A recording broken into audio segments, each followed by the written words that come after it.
Gladiator 2 and Wicked destroy the box office this weekend.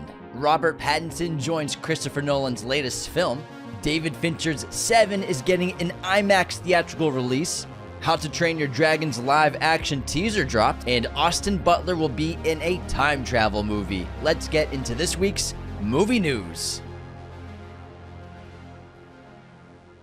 What is up, movie friends? Welcome back to Raiders of the Lost podcast, the ultimate film and TV podcast. It's Glicked weekend. It's clicked, Anthony. It's clicked. It's clicked. Glicked. Is it Glicked? It's Glicked. Oh, it's Glicked. You're right. I'm right. Sorry.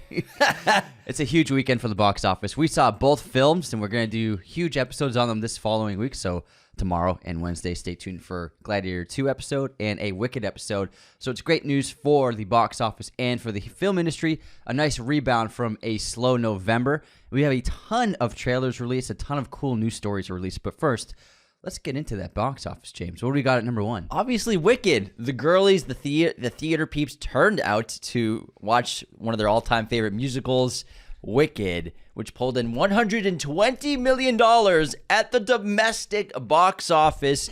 Absolutely massive numbers. Its Thursday previews were around $19 or $20 million domestically, so absolutely enormous hit for Warner Brothers? Yeah, Warner Brothers, yeah. Huge film. It's the highest grossing musical adaptation ever. This could potentially hit $800 million, maybe even more. Yeah. It could go to the moon because in December they're going to be releasing sing-along versions of the movies in theaters, so you can go sing along. I was worried if people would be singing in the theater during the film, but nobody did. When I saw it, it was odd. The volume was kind of low. Mine was low too. I don't know what was going low. on. What theater did you go to see it? I saw it at Burbank. Burbank AMC. Yeah, I also thought, like, right off the bat, like, the volume was low. It felt like the mix was low for me immediately because obviously the trailers were so loud like normal, and then it seemed like I couldn't hear Galinda at first in the opening scene. The music wasn't really. I wasn't immersed in the first 10 minutes because it wasn't. Like, I was like, is the volume too low the whole time? Yeah, I think maybe my ears adjusted to it throughout the course of the film, but I could tell the sound mix sounded low. I don't know if anyone else got that same feeling, but still a huge hit. It's going to be a Spider-Verse controversy I know. again. Well, not as bad. That was kind of bad. Gladiator 2 pulled in $61 million at the domestic box office its opening weekend in North America. Again, this movie's already grossed over $100 million internationally before this domestic North American release, so a huge hit as well. One of the biggest weekends of the year at the box office. Red One is just plummeting at the box office, going down to $14 million on its second weekend on a $250 million production budget. Yikes. That's a big hit for the studio. But we enjoyed it. I enjoyed this movie. It was a lot of fun. I recommend checking it out. It's going to be a great family flick for the holiday season. It got destroyed by critics and audiences alike, unfortunately. Anthony and I saw it. It's a good time. Recommend it if you got kids or just if you want to have a fun time at the cinema. Yeah, it'll be on Prime after its release. But yeah, that's not good news because it only pulled, I think, $35 million its opening weekend, and I wonder if it's even past $100 million. But I also noticed something in the marketing because every time I would see a poster, I was like, what studio made this? And then I learned that it was Amazon. They're taking their logo off of theatrical releases, I think, to make people understand that it's not going to be on Prime right now. That was interesting. I noticed that. All right, next up we have Bonifer, Pastor Spy. Domestic release has pulled $4.8 million at the box office. And then Venom 3... Staying in the mix, $4 million at the domestic weekend in its fifth weekend out or something like that. Sixth? Something like that, yeah. It's been out for a while. Yeah, he's munching. He's still munching. But Glicked is the talk of the town, and for Thanksgiving box office next weekend, Moana 2, which comes out, Gladiator 2, and Wicked are expected to make the biggest Thanksgiving weekend in box office history, around $300 million together, domestic at the box office, which is going to be huge because Moana 2 is going to be a massive hit as well. And then second week for Wicked and Gladiator, it's going to be huge. Did you do a double feature yesterday? I did do a double feature. It was great. I went and saw Gladiator 2 at 8:45 a.m., got some lunch, and then walked over to the same theater and watched Wicked at 2 p.m. I watched Gladiator first, and then I went to Trader Joe's and got some snacks, ate in the car, and then went into Wicked after. Different theaters? Different theaters. Oh, okay. I went to the same. I was at the Brand all day. I was at the Brand in Glendale from 8:30 to like 6 p.m. Oh, so I was in a theater when you left then. What time did you go to the Brand? For 6 p.m. showtime. Oh yeah, we must have just missed you. Yeah, you must have walked. Literally, we could have walked right past my theater. It's possible. Yeah. I mean, yeah. Yeah. We were probably in the same building I was at in the same theater 5 in the Americana. time. We were in 15 then 18. Nice, Which are cool, good numbers. Yeah. Those are the big theaters when you first get in. But it was great, and I really enjoyed it. I haven't done a double feature since last year with Barbenheimer, and it was just a really nice day. It was great. Look at you. You're turning into a double feature guy over here. Double feature. We're making it happen, baby. You heard it here first. Raiders of the Lost podcast. Double feature. We also got a ton of trailers in both the Wicked and Gladiator screenings. We got new trailers and then newer trailers of trailers we've already seen. So trailers on trailers on trailers. But it was so funny to see the difference in trailers between the Wicked screening and the Gladiator screening. The Wicked screening, it was like PG. Sonic, the bad guys. The bad guys too. And then the Gladiator screening, it was Den of Thieves 2, Nosferatu, Wolfman. I love Mission Impossible. It was so funny to see the difference in trailers. Mission Impossible looked so good on an IMAX screen. Did you see Gladiator in IMAX? Yes. No. IMAX was sold out, but I saw it in IMAX first. Yeah, I saw it in IMAX again, and the Mission Impossible trailer looked amazing on that screen. When it started, I was like, "Oh shit!" I screamed, "Yes, let's go!" There were a lot of great trailers, and there was a new, huge trailer that everybody's talking about: the live-action adaptation of How to Train Your Dragon from the same director, Dean DeBlois, who's doing the live-action remake, which is a really interesting thing to do the animated films and then direct the live-action feature. I can't think of one that's ever been done before. I might be wrong. And the trailer looked great. John Powell's music fucking slaps like it always has. They have a new title card. It's like etched out of like steel, which very I Harry like. Potter-esque. Very Lord of the Rings Harry Potter-esque. And I think it's a good change from the animated font title logo. You want to do something different, show people that it is a different experience. This is Warner Brothers, right? I'm not sure if it's Warner Brothers. I could be. I'm not 100%. And the trailer, nice little tease. We get Gerard Butler. We get the young cast. We get Toothless, and it was short but sweet. Gave everybody like a tantalizing look at what the film is. I think it looks like a really pitch perfect adaptation of the film, and it ends on obviously the famous scene where he and Toothless are bonding, and they do the etching in the dirt, the little showcase, and they're having their back and forth for like 5 minutes, and it ends with him finally touching the nose of Toothless, but Toothless is only letting him do it because he looks away. Famous scene from the movie, and it looks really delightful. DreamWorks and Universal. DreamWorks, yes, that's it. Hey, It looked great. Well, yeah, director Dean DeBlois, French last name. Unsubscribe. It says doing a live-action remake was the studio's desire. If they were going to do it, he said, I wanted to make sure that it was done right. We're not trying to replace our animated original. I also think it was really smart with Toothless to have he looks exactly the same as in the animated films. Like they could have done a different director probably would have made it look like a more quote unquote realistic looking dragon that would seem more believable, I guess, in reality, even though dragons never existed, but maybe something closer to like Rain of Fire or something like that. I think another director would have made it look more realistic to our world, but I love how Toothless still looks exactly like Toothless in the animated films. I think it was smart. Good point. You know what's really awesome? What's that? Robert Pattinson is teaming up with Christopher Nolan again. Obviously, he was in Tenet in a huge role. He's reuniting with Chris for his next movie. This is the movie that is also starring Tom Holland, Zendaya, Matt Damon, Anne Hathaway, and Lupita Nyong'o. Robert Pattinson has joined an A-list Oscar contending cast, which what an ensemble so far. What is this movie? Are you sure it's not the helicopter one? I'm pretty sure it was debunked. I don't know. This seems like a really interesting ensemble. Yeah, it does.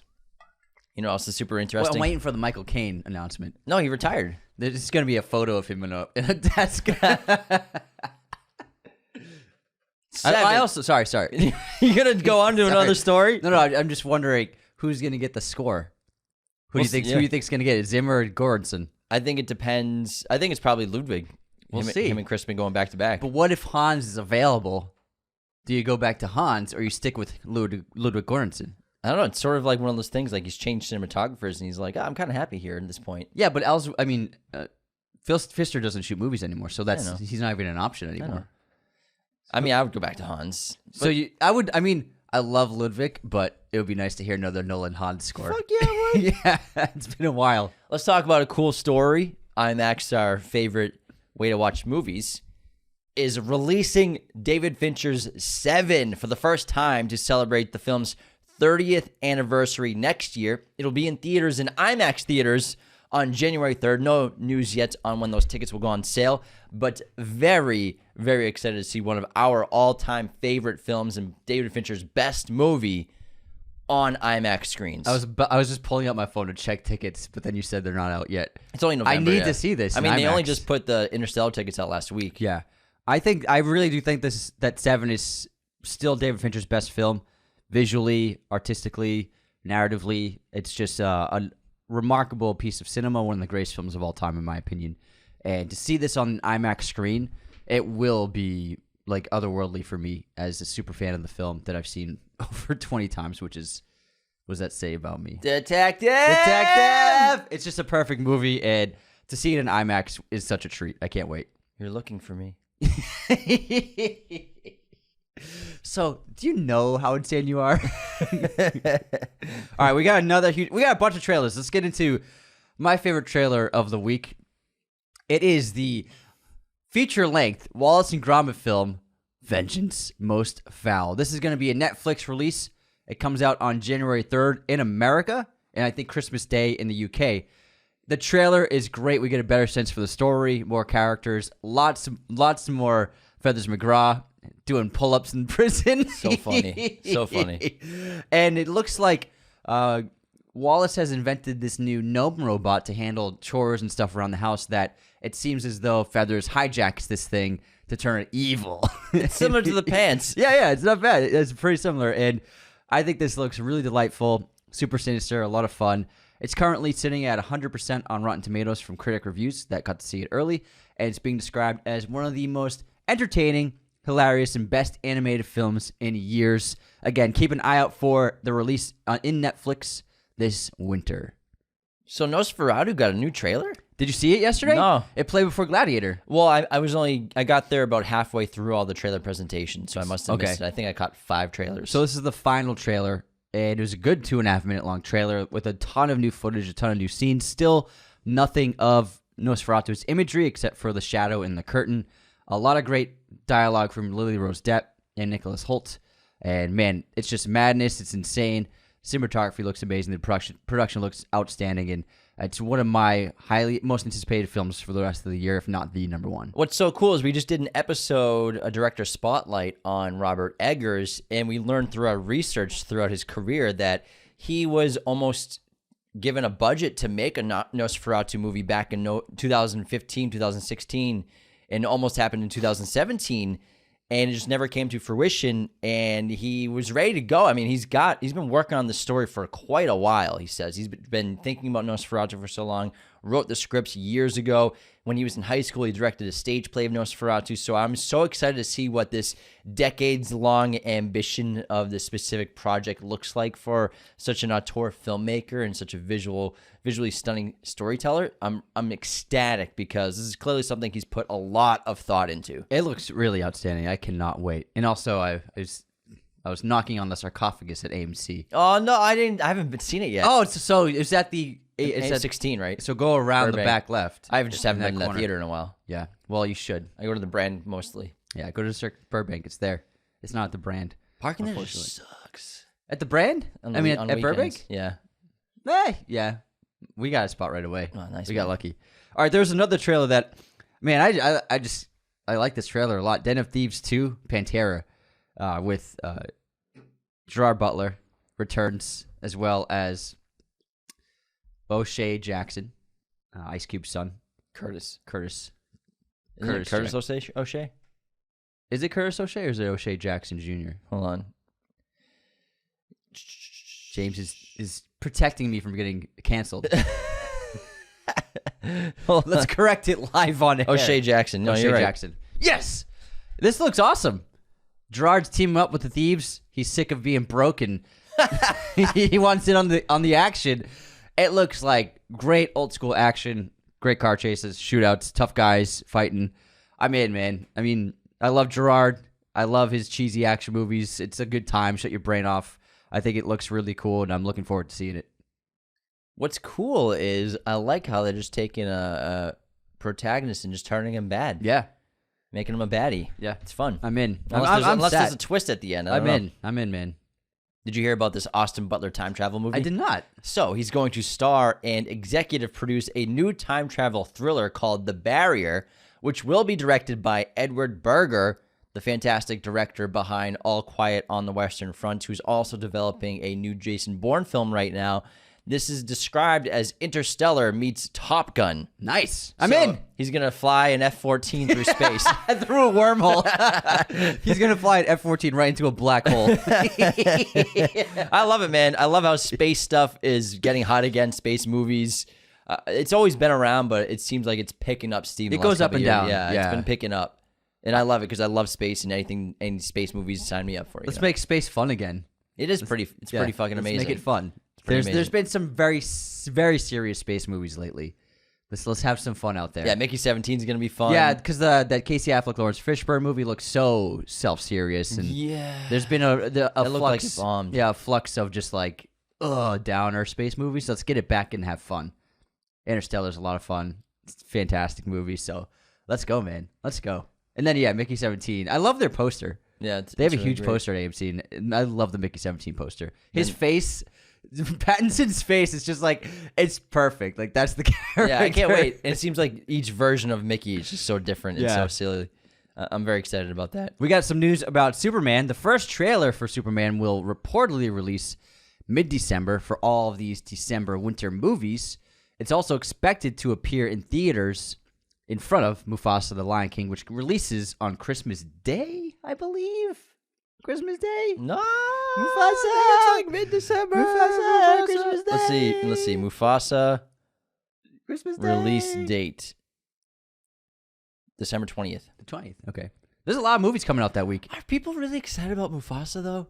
Not I think if you have kids, you'll take them. It's like a pilgrimage. Like, whatever. We'll go Imagine see all the Mufasa. trailers the kids are seeing when they watch TV on their in their I guess channels. they're probably getting a ton. Yeah, and plus all the action, all the toys and stuff, and they're probably seeing it everywhere as opposed to us. Yeah, I guess my YouTube isn't full of how to make Play-Doh versions of dogs.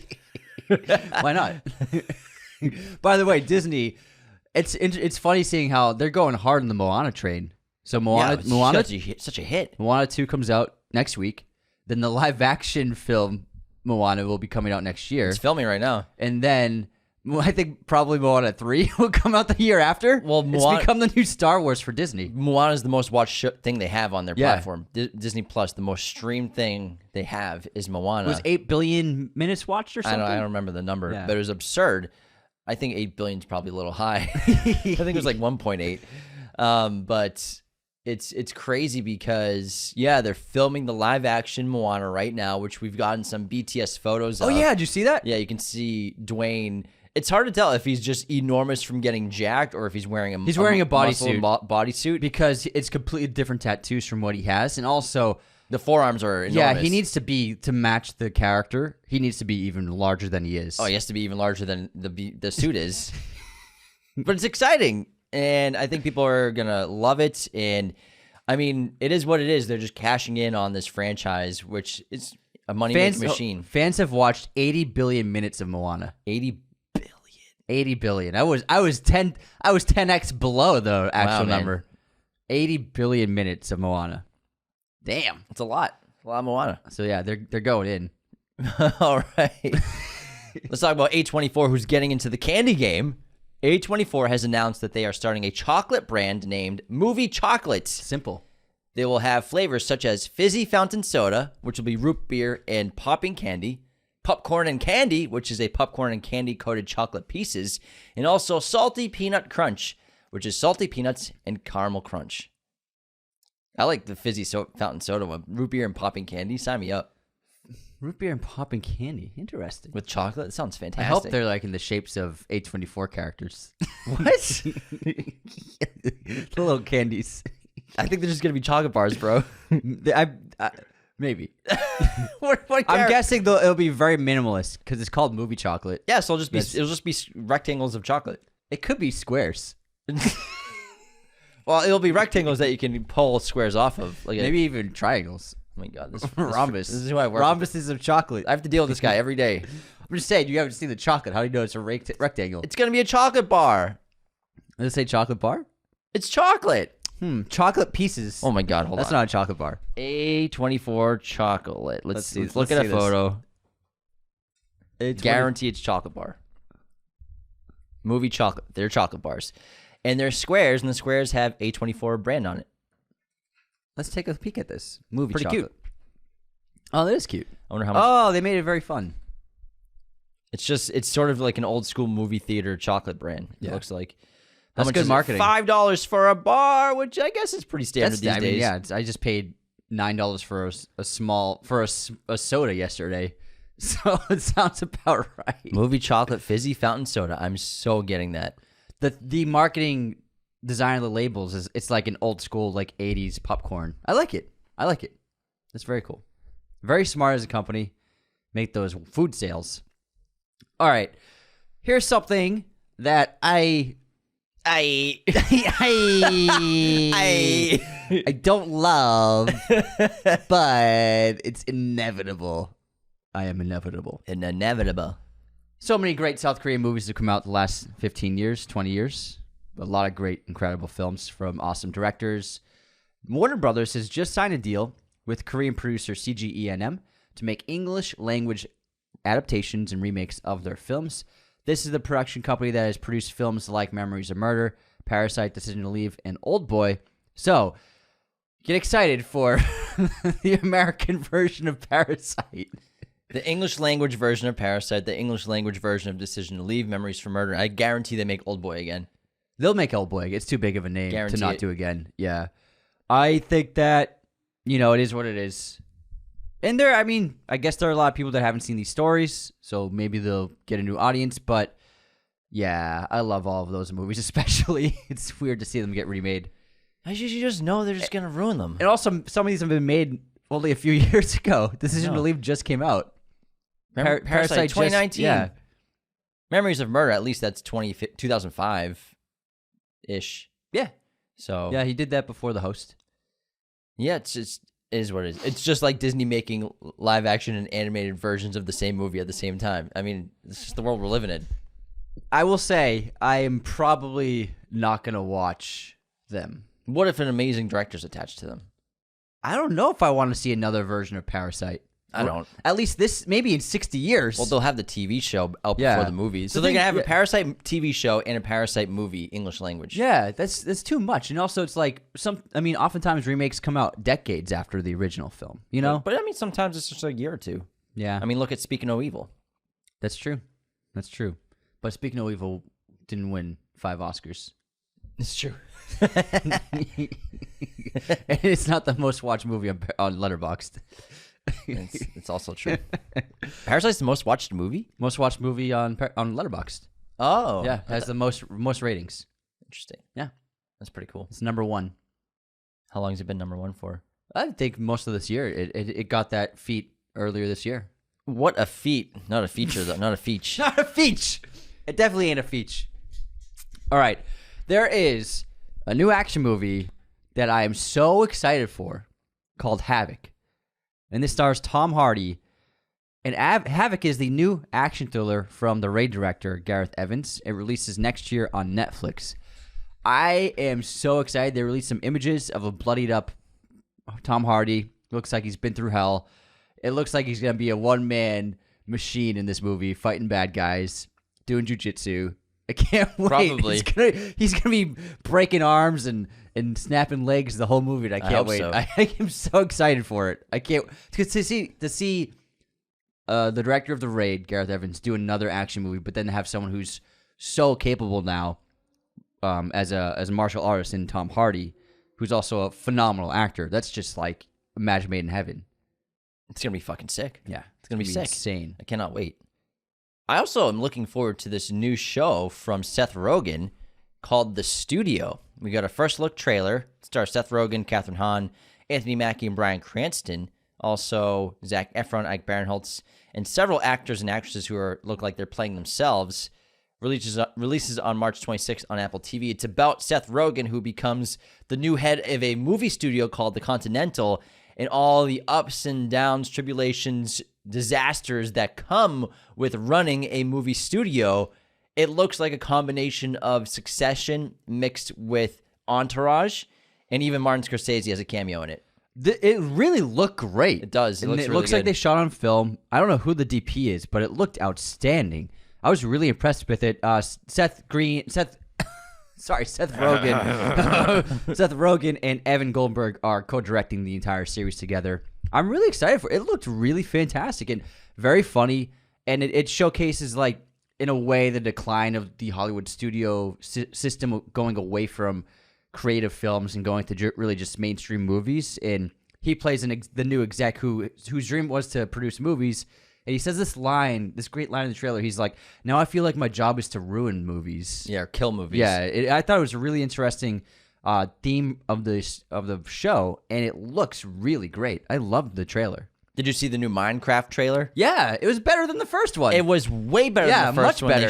They should have dropped this trailer first. Yes. It shows a little bit of more of an origin story of Jack Black's character, who as a kid is obsessed with his mind. Then he discovers this secret portal that transports him into a world where you can make anything you want from your heart's desire, but you have to make it out of blocks. And it was a lot funnier. It showed so much more of the world, because the original teaser trailer that they dropped a month ago was bad. Yeah. And this one was a little better, and it actually got me more intrigued about this movie, and it actually showcased pretty good filmmaking and awesome production design and some great CGI. It was creative. It was very cute. I'm like, it felt like a different movie than what we saw in that first teaser trailer. And it looked like a really fun adaptation for players. I've never played Minecraft.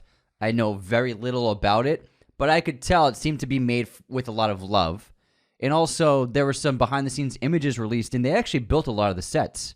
And That's what I'm saying. We didn't really see any of that. Yeah, they built like all these little props that are everything's made with a blockiness, I suppose, I guess is the Minecraft way. It was interesting to see like foods and little objects or animals that were actually made for the entire sets, all like little square corns. I thought it was super cute. And if you're going to do that, the more in camera you do, I think the better. But it seemed like a very cute game adaptation for kids and families. It looked like a better and different movie. And Jack Black's character seemed way better than the first trailer. Again, they should not have even done that teaser trailer. The teaser trailer. It was a bad start. Maybe that's all they had for footage at the time. Maybe, but this is a much improved trailer, and you get a better sense for what exactly is going on. And I like the characters better. And overall, it was a fun. I was like, oh, it was a nice, sweet, fun little trailer. I was like, this actually looks kind of good. It's not bad, not bad.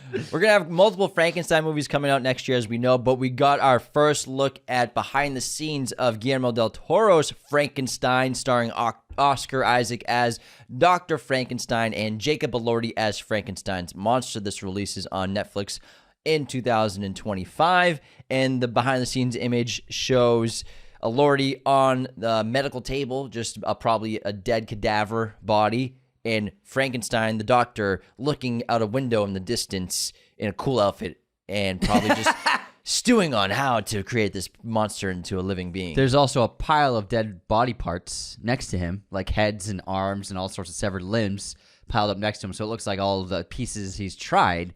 And it looks like he's in a watchtower.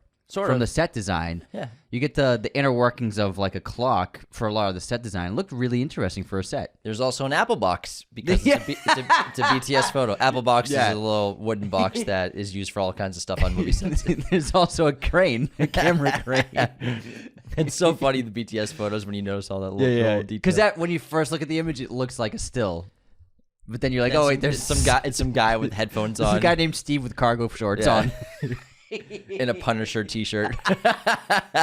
Classic crew member. An IATSE hat.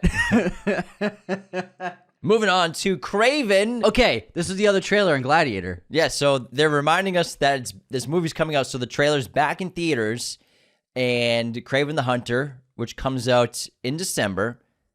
I think, like, again, Sony's being like, hey guys, we don't forget about this movie that was supposed to come out 4 times already. It's coming out December 10th. Something like that. Something like that. Now, Kraven the Hunter director J.C. Chandler hopes the film may wash away some of the negative reactions to the Sony universe of Marvel characters. The OMC, as we like to call it, the Sumk. Sumk, give our film a chance. And I will say it does look pretty good. I like the trailer. It looks pretty good. And of course, I would have loved to have seen this 2 years ago when it was supposed to come out, but they had to do a bunch of reshoots, probably for the better, and it made it a better movie, I'm sure. But I'm looking forward to this film. I think the trailer looks good. I enjoyed it, and I was like, "Oh, this looks badass." And I'm gonna give this movie a chance. I'm gonna see it. I love Aaron Taylor Johnson. J.C. Chandler has made some really good movies. He's an interesting pick for this kind of film. It looks bloody, it looks gory, looks badass. I'm just like, you know what? Let's give it a shot. I haven't seen the last couple of Sony universe of Marvel characters movies, but It's a ridiculous tagline. I haven't seen the recent Sumk movies, but Who's the? we'll see. I would have loved to have been in that meeting. There's probably a week of meetings between executives of what to name this franchise. They should just call it the SCU, the Sony Cinematic Universe. SCU. You have to get Marvel in there. The Sony universe of Marvel characters. It's just Swumk. Sumk. Sumk. Get rid of the O. Then it's just Sumk. J.C. Chandler has also made Triple Frontier, A Most Violent Year. So The Man on the Boat. pretty good. Redford. Pretty good. Yeah. Pretty effing good director. Yeah. So I'm gonna give it a chance. I like the trailer. It looks pretty cool. So we'll see. We'll see. We got some new images at a new political thriller called 0 Day. This releases on Netflix on February 20th. Netflix has a lot of movies coming out next year. This follows Robert De Niro as an ex-president who oversees the response to a major attack. Angela Bassett stars as the sitting president, and Dan Stevens stars as a Tucker Carlson-like commentator. So, I have no idea what to expect from this film. It's a good cast. We'll see. We'll see what the trailer looks like. We'll see. We'll see. There's some, behind-the-scenes photos of him like in New York, walking around with the presidential blazer on. Yeah, be interested. De Niro. He's never played a president before. That's interesting. He's never played a president. Yeah. I wonder if that's just been a dream of his because he's such a political guy. Ever since he was a little boy. No, he's such a political, outspoken guy. Yeah. That it's interesting. Remember the Megalopolis introduction? So awkward. That was an awkward interview before the movie. The interview for Megalopolis turned into a rant by De Niro. It was so weird. All right, let's get into it. It seems like every week there's Alien Earth news. There is. They released a new poster for Alien Earth. And a teaser. Extended. Which reveals the series is set 2 years before Alien. So previously it was reported that Alien Earth takes place 30 years before Alien. However, now we've learned that it's 2 years before Alien, which means Prometheus and Alien Covenant still come before it. So those are Prometheus is 2093. And now Alien Earth takes place, and I think it was 2120, because Alien takes place in 2122. So it's just 2 years before the events of the first Alien movie. I'm confused. Let's just not talk about the timeline. Hey, man, I'm not the one that keeps making Alien movies all over the fucking place. And the poster is a throwback to the original Alien poster with the egg and the stream of light through the cracks on the bottom of the egg. This is a poster with Earth, and the stream of light through cracks is on the planet Earth. Nice little nod. James hates it. I don't hate it. I just don't love the poster. James despises it. I don't love the poster. James has been talking about how much he hates it all day. I don't hate it, but I remember I saw it. I'm like, I don't know if I like this. He came out of his room yesterday. The fucking Alien Earth poster. It's not true. This releases in summer 2025 on Hulu. James is irked. Speaking of Ridley Scott, who's just the man, he's got a new show that he's helping make called Dope Thief coming out. This releases on March 14th on Apple TV+. Ridley Scott directed the first episode. It stars Brian Tyree Henry, Wagner Moura, and Ving Rhames. It follows two men who pose as DEA agents to rob a house, but it turns out they robbed a large narcotics operation. Sounds cool. They look very tough, like street guys in the images. I like all the character designs.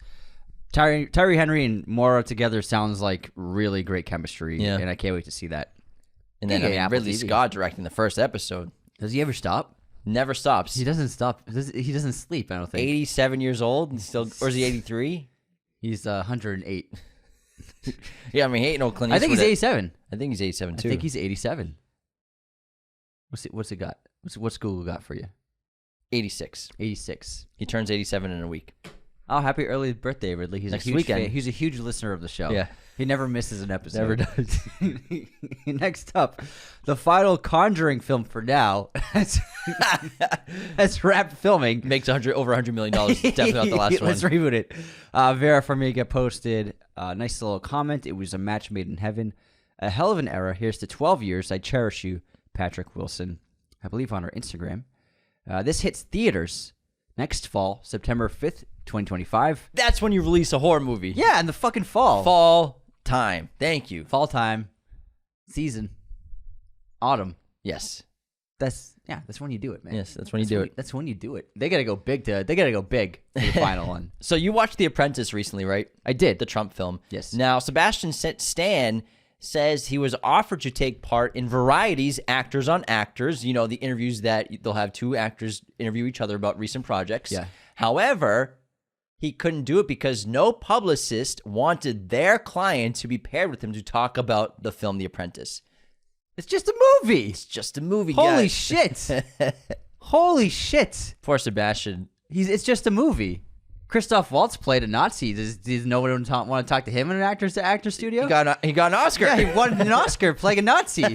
What is going on? It's Sebastian Stan. It's an actor. It's not really Trump. It's not like Trump will be in the room for Actors on Actors. I think he did a very bad job at playing me as me. There's never been a worse performance. The worst performance I've ever seen in my life. I'm nothing like that. Like, he's not going to be there, got guys. everything wrong. It's going to be Sebastian in the chair. Oh my god, that's so sad that people don't even want to talk to an actor for a performance they gave. Especially And him. He's awesome. the movie is a negative. It shows him in a negative light. It's not like it's a supportive movie. Sebastian seems like a cool guy. It's not a supportive movie. It's a movie that showcases the negativity. Hollywood gonna Hollywood, man. Holy shit! Oh my! It's Sebastian Stan. But like, I guarantee there's gonna be someone who played a serial killer. Yeah, it's in a okay to movie. be a serial killer. Yeah. Tell me about how the depths. What did you do to research? What other serial killers inspired you? Oh my god, it's so ridiculous. Let's move on to some cool news over here. Daniel Craig and Luca Guadagnino already planning to link up again before their film Queer hits theaters. Can't wait for it. Sgt. Rock. What the fuck is this? So this is going to be a comic book movie for DC Studios. Wow. Daniel Craig's in talks to star. Luca Guadagnino's in talks to direct, and his regular screenwriter has already penned the script. Now, Sergeant Frank Rock is one of the major characters to emerge from the war comics boom of the 1950s. Neither a messianic alien nor a bat-suited billionaire, Sergeant Rock is a World War II soldier, a leader of men who's a crack shot, handy in a street fight, and, in the comics at least, goes on to, at one point, command Task Force X, a.k.a. the Suicide Squad. So maybe he'll start an early version of the Suicide Squad. Or maybe just I've never heard of this. But it'll be cool to see Luca do a World War II action movie. Fuck yeah. And Daniel Craig, man. I mean, Sign me up. wow. I am seated. I was not expecting this. Oh, real quick. I read earlier, I forgot to bring up, that Ridley Scott says that there may be a Gladiator 2 4-hour cut that could be released at some point. I mean, I like the cut he has right now. I want to see more. You want to see more? I'll see a 4-hour cut. More Denzel? We're going to talk about our Gladiator episode. We're going to do it on Monday tomorrow, but we're filming later tonight. Sure. I feel like there's a lot on the cutting room floor of that. Also, an actress was cut from the entire film. Really? May Callumway, who was the co-lead of Moon Knight. She plays the Oh yeah, I Egyptian remember seeing superhero. him in the listings. She actually had a major role in the movie, but she got cut from the movie. Oh shit. She had a major storyline alongside Denzel Washington's character. May Callumway. Oh yeah, I remember seeing her on the casting sheets online. Oh wow. So she filmed, but they cut her scenes. She's in a couple. She's shots. in a couple. Yeah, she's in a couple shots. You're Yeah. right. She is in a couple of shots where he asks how much. He's like 1,000 denarii, And she nods. That's her. No, that's not her. That's not her? That's not her. That's a different actress. You sure? I'm looking at it right now. 100,000%. 100,000? That woman's a lot older than May. Maybe. No, that was like his accountant. Gotcha. And that's also the same woman that he like stands behind when he asks for wine and does like the hand thing. Yes. So May is a different character. Oh, okay. Much younger. I gotcha. She's like 24, Wow. 25-ish. Damn. I had no idea. Yeah. I mean, who knows why? There's a lot of theories. Well, I mean, it was already a 2-hour and 40-minute film. Yeah. Maybe that was like 20 minutes of storyline that were like, it's really possible. not serving. It's not the first time an actor's been cut from a movie edit. Yeah, I mean, I think one of the craziest examples of an actor getting cut is Adrian Brody, who was billed as the lead for The Thin Red Line. Yeah. And then didn't find out until watching the movie at the premiere that he's in less than a minute of the movie. He's in a few shots. All of his lines were cut. Jim Caviezel became the lead of the movie in the edit process. Yeah, Brody was the lead of the film during filming, and he was on the cover of magazines to promote the film. Like, he was the star promoting it in the media. They're like, he did interviews. Yeah, you're the next big star of a Terrence Malick movie. And then he had less than a minute of screen time with no dialogue. Yeah, and he found out in the world premiere. Yeah. In the theater. Yeah. Can you imagine that? That's crazy. Same thing happened with Christopher Plummer in The New World. Christopher Plummer, who played the leader of the Pilgrims, who made the voyage to New England, he had a ton of dialogue and scenes that were completely cut by Malick. But that's the thing. But that's a Terrence Malick thing. Yeah. Malick's known for that. Yeah. But yeah, it's not. I mean, it is what it is. We don't know. But I guarantee you, a 4-hour cut will have May in it. Yeah. We'll see. You just want more of Paul Mescal shirtless. I thought he looked great. I'll talk about it in the episode, but I really appreciate Paul not just getting a 12-pack for a movie. Like, we just keep seeing every male action star is just the most ripped body you've ever seen. Did you see his trainer? No. He's like 6'7", and he's just like a tank. Yeah, but I like how Mescal just went with the Maximus look, where Russell Crowe wasn't the most biggest jack person there, but he looked great. He looked athletic and strong. That's what Paul looked like. Yeah. There's a lot of criticism for his physique online. Really? Yeah, and I'm just like, bro, He's not Thor. Jesus Christ, he's a gladiator. He lives in a village in Africa. I know. Like, he's not doing sit-ups every day. He looks strong as fuck. You see those legs? Yeah. See those thighs? There's a shot where you can see his runner tan. Yeah. Skirt tan. It was a shorts tan. Shorts tan. Yeah, I saw it. But I think, I think it works better when doesn't have abs. It doesn't always make sense. It doesn't. Yeah. Especially because gyms make us physiques look so specific, planned out. Yeah. You know what I mean? Yeah. Like that physique would be just based on movement and practicality. Yeah, and just brute strength. Yeah, exactly. Anyways, that's 4 minutes on Paul Mescal shirtless. Not the first time we talked about an actor shirtless on the show. We could go longer. All right, there's another trailer for Paolo Sorrentino's new film, the Italian director's sexual love letter to Naples' Parthenope. Just released a trailer, and this looks like the hottest trailer of the year. And it looks like kind of like a new version of Moana, the Monica Bellucci film, which made her a big star, where she plays this woman who everybody is transfixed by. Everyone probably knows the shot of everyone offering to light her a cigarette. That's Moana. Yeah. And so in this film, very similar vibe where this young woman who is the most beautiful, attractive woman in the area, every man's drawn to her, every man's obsessed with her, and it looks like there's a love triangle of two young men trying to vie for her love, while also she seems to be interested in Gary Oldman, who doesn't want to waste her youth, he says, because he's an old man. And it looks great, beautiful, stunning, very mysterious, just like all of his films, and I'm going to be sad for this one. Movie premise, being a baddie. It's a good premise. Enola 3 is moving forward at Netflix. Starring Enola Holmes? Enola Holmes 3 Gotcha, yeah. is moving forward at Netflix. Thanks for the correction. Starring Millie Bobby Brown. Philip Barantini will direct the film, with a take described as having a darker tone and skewing a little older. They're saying that it's going to change the franchise just like Prisoner of Azkaban did for Harry Potter. Oh. Interesting. I guess it's got to be a little older because she's a little older. Yeah, I mean, she's 22 now, something like that. I don't know. I guess. She's still young enough to play teenagers in movies, but... Yeah, for sure. All right, next up.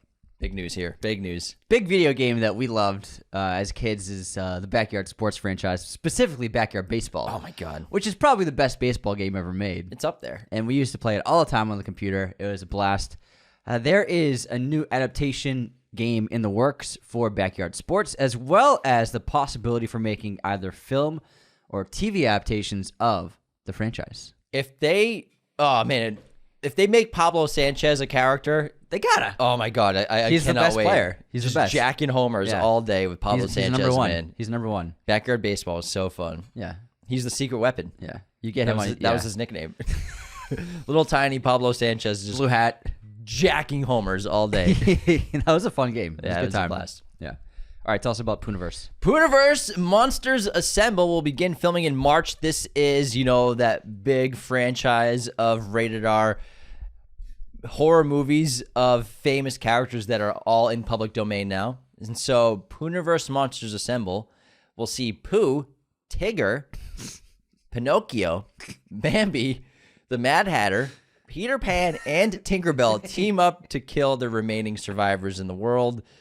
This hits theaters next year. What the hell, man? This is ridiculous. That's insane, man. It's Sure insane. is. All right, next up.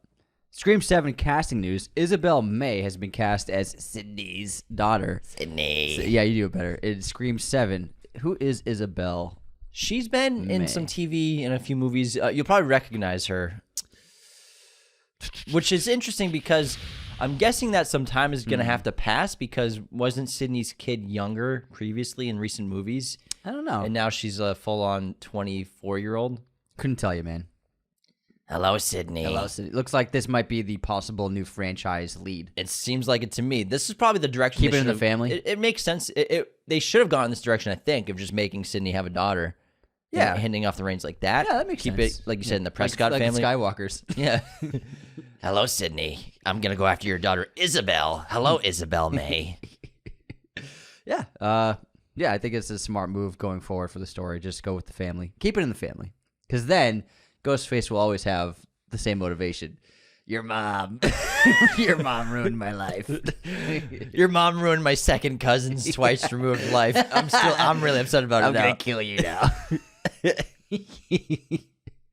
Your mom cut in front of me. She knew it was my turn to take the spot. I just wanted to go to Trader Joe's. Yeah. She took my parking spot in 1997. I had my blinker on. I know she saw it. I'm going to kill her. I know she saw my blinker. Now I'm going to kill her That daughter. fucking bitch. Now I want to see what her insides look like. What's your favorite Trader Joe's frozen food? I don't think Trader Joe's was a thing in the 90s, though.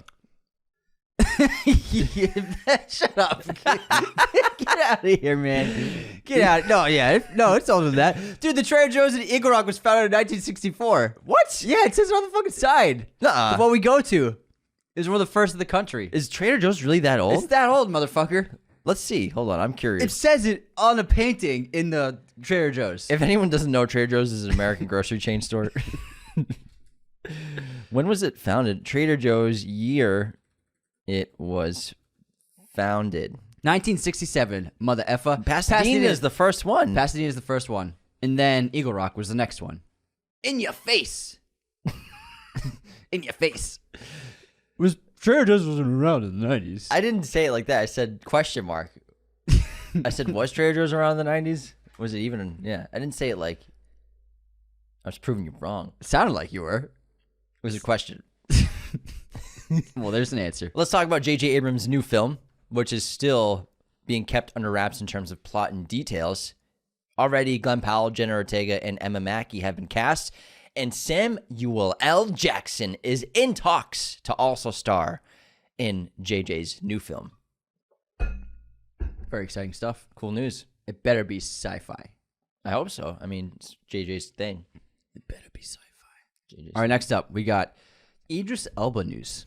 Interesting stuff. He's in early talks. Cox? He's in early talks. Yes, Steven, you needed me.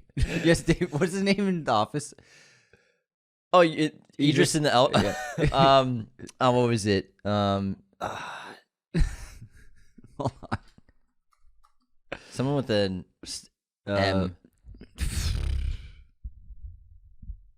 Charles. Charles. Oh, yes, yeah, Charles. Yes, Charles, you needed me. You need that rundown. Jim, I'm going to need that rundown. Just like a rundown? A typical rundown. Basic rundown. You can need that for you. All right, Idris Elba is in talks to stars Man-at-Arms in the live-action adaptation of Masters of the Universe. Man-at-Arms, I'm trying to remember this character. Man-at-Arms. Oh, okay. All right. Who's going to be He-Man? Oh, it's the actor. Yeah, they cast it a couple months ago. Yeah. Cool. Man-at-Arms is I think his friend. Yeah, possibly. Like yeah. Do they lock arms? They do. Pixar has a new poster and teaser trailer out for Elio. Stop. The film follows a boy who is mistakenly identified as the ambassador for Earth. This looks very cute. Hits theaters on June 13th, 2025. Looked very cute. This kid who's obsessed with aliens, and his dream is to be abducted by aliens, and he's trying to make it so he finally does get abducted. They take him to like this huge alien convention, and they think he's the ambassador for Earth. It's very sweet, very colorful, very creative. Cute movie. Cute. All right, next up, we have another film from David Lowery, who just never slows down. Mother Mary, starring Anne Hathaway, Michaela Cole, Hunter Schafer, and FKA Twigs. The epic pop melodrama follows a fictional musician and her relationship with a fashion designer. Can't wait for this movie. I love Lowery.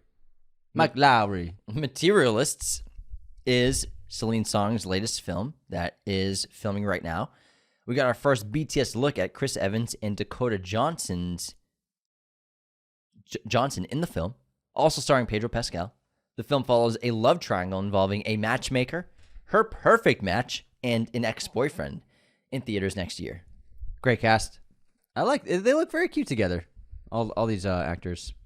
Very sweet. I think they're filming in New York too.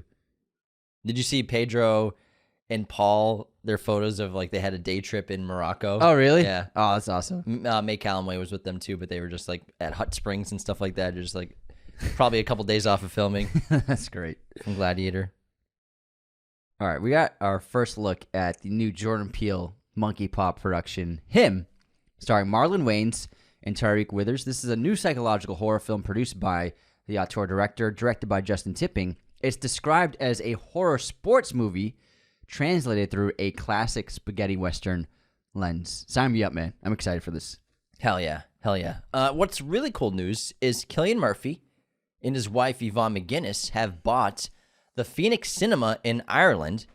The cinema was closed back in 2021, but the pair will be reopening it for the community, which is really cool news. Yeah, it's like Tarantino buying the New Bev. Yeah. And keeping it alive. That Oppenheimer money. The Oppie money, man. The Oppie money. When your movie grosses a bill, you're going to get a fat paycheck. Yeah, he paid like $25 million on that for sure.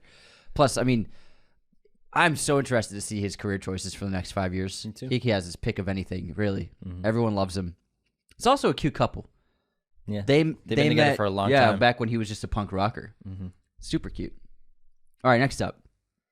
There's a fun animated movie trailer. I've not seen the first film, but The Bad Guys 2.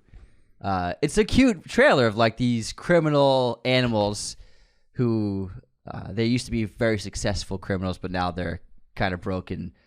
They've turned straight. They've turned straight and work regular jobs, but hate it. And then the leader, Sam Rockwell.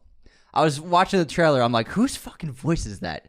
Then I was like, oh, it's Rockwell. Dude, when I was watching Wicked, I was trying to figure out who the voice of the goat Dinklage! was. I know. I was too, and I was like, because I was who is I this? was racking my brain. I was British I actors. know that voice. I'm like, what English actor is this? And I couldn't pin it. And then I was like, I was thinking of Game of Thrones to try and figure out British actors. And then I was like, oh, it's Tyrion. It was Dinklage. That's the route I should have gone. Yeah. Game of Thrones. But I was struggling too, man. I was like, who the fuck is this? Sounds so familiar. It was during a slightly boring sequence. Yeah.